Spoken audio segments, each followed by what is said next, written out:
My mom tidied up inside. As I rolled my small toy car over the rocks, the milkman pulled up to our curb. I watched intently as he retrieved a metal basket holding 2 glass bottles from his truck and delivered them to our back door just off the kitchen in our carport. To this day, I can still feel the rising sun warming my neck and the thrill of being alone outside and the curious appearance of the milkman. There was this new world outside our home that I'd really never imagined before. The second scene that sticks with me is of my first fist fight. I was probably about 4 years old, and a boy my age who lived at the end of our block decided to duke it out with me for reasons that are still a mystery to me. Back then, it seemed you didn't need a reason beyond just proving yourself tough. But I wasn't going down without a defense. Fists flew in a dog paddle fashion until I got him and his flailing arms pinned to the ground. Then he somehow managed to stretch his neck around enough to reach my butt with his teeth. He clamped down like a small, angry mutt. I can still remember being unable to sit down on the back seat of my mother's old Chevrolet that afternoon. Fortunately, I was still small enough to stand on the floorboard and hold tight to the front seat. One might say that boy was my first real pain in the ass. If anything, he taught me that not everyone is agreeable. Another memory was my mother's pursuit of incremental financial support for our family. She sang beautifully, was known for her voice, but she had detoured her academic and musical careers to raise 4 kids.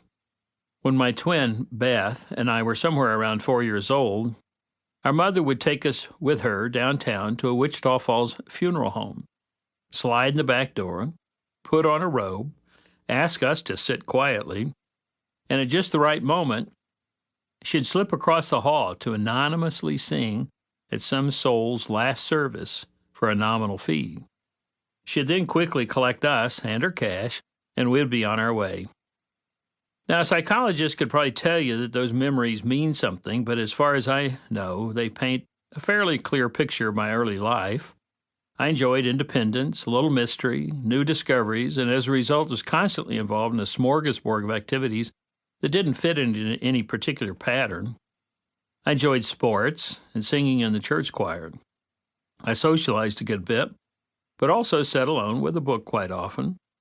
I got into an inordinate number of fistfights through junior high. I'd like to think due less to my temperament, more to my convictions, and the general culture of fighting at some of the schools I attended. But I spent my high school years uniting classmates through student government positions. I wasn't an eccentric kid. I was just a curious one who seemed to lack any sense that I was supposed to choose a path or a focus. My parents didn't make me.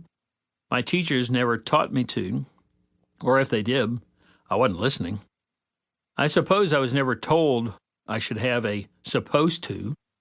Of course, like you and every other kid, I thought about what I wanted to be when I grew up. A professional baseball player, a politician, a famous musician. There just never was any pressure to decide.